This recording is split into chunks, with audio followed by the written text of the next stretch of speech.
পঞ্চম শ্রেণীর প্রিয় শিক্ষার্থী হালদার স্যার ইউটিউব চ্যানেল থেকে তোমাদের সবাইকে স্বাগতম। আজকে তোমাদের জন্য আরেকটি নতুন ভিডিও নিয়ে এসেছি, বাংলা মডেল প্রশ্ন সেট নম্বর 5। ইতিপূর্বে আমি 4টি সেট আমার ইউটিউব চ্যানেলে দিয়ে দিয়েছি। আজকের সেট হচ্ছে 5 নম্বর সেট। 20 মার্কের একটি স্কুলের প্রশ্ন, বিশ্লেষণ সহ সম্পূর্ণ সমাধান দেখাবো তোমাদের এই ভিডিওতে। কাজে তোমরা যারা এখনও আমার চ্যানেলটিকে সাবস্ক্রাইব করনি তারা এখন এই চ্যানেলটিকে সাবস্ক্রাইব করে বেল আইকনটি প্রেস করে দাও। আর আমার এই ইউটিউব চ্যানেলে তোমরা বাংলা, ইংরেজি, গণিত, পরিবেশ সকল বিষয়ের তোমরা বিভিন্ন স্কুলের প্রশ্ন সহ বিভিন্ন অধ্যায়ের বা বিভিন্ন অঙ্ক তোমরা দেখতে পাবে। যাই হোক, আমরা সরাসরি প্রশ্নটা একটু দেখতেছি। এখানে টোটাল প্রশ্ন আছে 1 থেকে শুরু করে 5 নম্বর পর্যন্ত। তো 1 নম্বর, জোয়ানরা খবর পেত কোত্থেকে? মোবাইলে, রেডিওতে, টিভিতে না চিঠিতে? আসলে জোয়ানরা চিঠির মাধ্যমে খবর পেত, ঠিক আছে।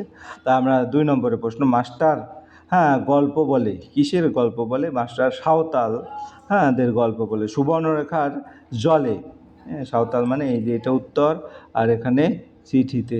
সুবর্ণরেখার জলে নাকি এখনও কি সোনার, সোনার, তাহলে সোনার রেণু পাওয়া যায়। এরপরে 1-এর 4 কি বলছে? 1-এর 4 যদি দেখি আমরা একটু, 1-এর 4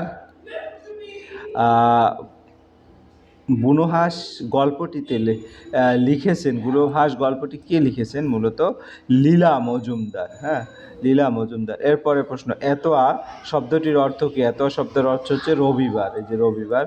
তারপরে হাবুর দাদার সংখ্যা কত? হাবুর দাদার সংখ্যা হচ্ছে 3 জন, কারণ মেজদা, সেজদা, বরদা, তাই না?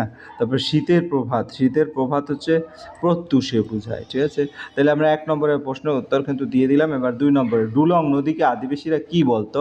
ডুলং নদীকে আদিবাসীরা বলতো দরঙ্গরা বলতো, অর্থাৎ এটার উত্তর হবে দরঙ্গরা। তারপর সাঁওতাল ও মুন্ডাদের বিদ্রোহীকে কি বলে? সাঁওতাল বিদ্রোহীকে সাঁওতাল হুল এবং মুন্ডাদের বিদ্রোহীকে উলগুলান বা মুন্ডা বিদ্রোহ বলা হয়।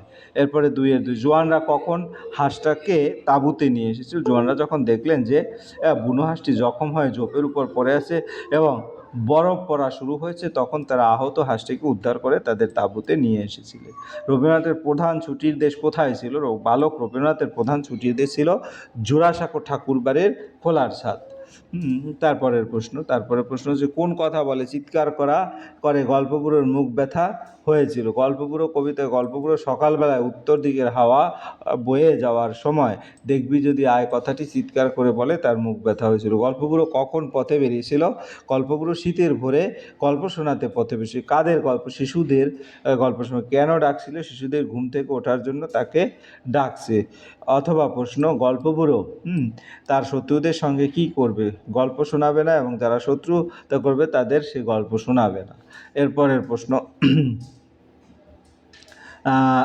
হাবুক কেন কেঁদে কেঁদে মরছিল?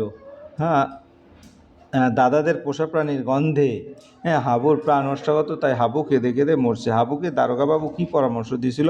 দারোগাবাবু হাবুকে বলেন ঘরের জানলা দরজা খুলে রাখতে। চাঁদ কোথায় উঠেছে এবং তাকে কেমন দেখাচ্ছে? চাঁদ সাধারণত পূর্ব দিকে উদিত হয় এবং পৃথিবী থেকে তা দৃশ্যমান হয়। কেমন দেখাচ্ছে? এটি দিনের আলোর মতো না হলেও রাতের অন্ধকারে একটি মনোরম, স্নিগ্ধ, উজ্জ্বল গোলক হিসাবে দেখা যায়। এরপরে প্রশ্ন হচ্ছে 3 নম্বরের প্রশ্ন, তাতেই আমরা হেরে গেলাম উদ্ধৃতিটি কোন গদ্য থেকে নেওয়া হয়েছে? কারা হেরে গেল এবং কেন হেরে গিয়েছিল? আমরা যদি দেখি, তাতেই আমরা হেরে গেলাম উদ্ধৃতিটি এতোয়া মুন্ডার কাহিনী থেকে নেওয়া আছে। সাঁওতাল হেরে গিয়েছিল লেখিকা মহাশ্বেতা দেবীর লেখা এতোয়া মুন্ডার কাহিনীর গল্পে। বিরসা মুন্ডার সাহেবদের উৎখাত করবে বলে মুন্ডাদের নিয়ে উলগুলার নামে এক লড়াই করেছিল এবং সাঁওতালরা করেছিল হুল নামে এক লড়াই। এখানে সেই যুদ্ধের কথা বলা হয়েছে। এরপরে প্রশ্ন, একদিন একটি বুনো হাঁস দল ছেড়ে নিচে নেমে পড়লো। বুনো হাঁসটি দল ছেড়ে নিচে নামলো কেন এবং তার সঙ্গে আর কে এলো এবং তারপর তারা কোথায় গেল? তো একটি বুনো হাঁস উড়তে উড়তে ডানা জখম হওয়ায় উড়তে না পেরে নিচে একটি ঝোপের উপর পড়ে গিয়েছিল। তার পিছু পিছু অন্য হাঁস তাকে নিয়ে যেতে আসে। প্রথমে সে জোয়ানদের তেড়ে এসেছিল, তারপর তাদের সঙ্গে নিজেই জোয়ানদের তাঁবুতে গিয়ে ঢুকলো। তারপর তারা পরের প্রশ্ন, সন্ধি বিচ্ছেদ করো। 4 নম্বরের প্রশ্ন, আশ্চর্য, উচ্ছন্ন, সংবাদ, পরিষ্কার, দিগন্ত। তো এখানে আশ্চর্য হচ্ছে আযোগ সৌচর্য, উচ্ছ্বাস উদ্যোগ শ্বাস, তারপর সংবাদ সমযোগ বাদ, পরিষ্কার পরিযোগকার, দিগন্ত দিগযোগ অন্ত। এরপরে আমরা যাবো পরের প্রশ্ন, অর্থ লেখো। কলরব, কলরব হচ্ছে তোমার নিচের ব্যাকরণ। শব্দ কাকে বলে? অর্থবোধক বর্ণ সমষ্টিকে শব্দ বলে। উদাহরণ, জল, আকাশ, মানুষ। ব্যঞ্জন ধ্বনি কাকে বলে? যে ধ্বনি উচ্চারণের স্বরধ্বনি সাহায্য লাগে তাকে ব্যঞ্জন ধ্বনি বলে। তা আমরা এই দেখলাম টোটাল যে প্রশ্ন, সেই প্রশ্ন এবং তার উত্তর। আমরা যদি একটু ফাইনালি তোমার যে সমস্ত প্রশ্ন, এই যে যেমন শব্দ কাকে বলে উদাহরণ দাও এবং ব্যঞ্জন সন্ধি কাকে বলে উদাহরণ দাও। যাই হোক, পরিশেষে বলবো ভিডিওটি দেখার জন্য অসংখ্য ধন্যবাদ। ভিডিওটি ভালো লাগলে লাইক কমেন্ট শেয়ার করতে ভুলবে না। আজ এই পর্যন্তই, ধন্যবাদ সবাইকে।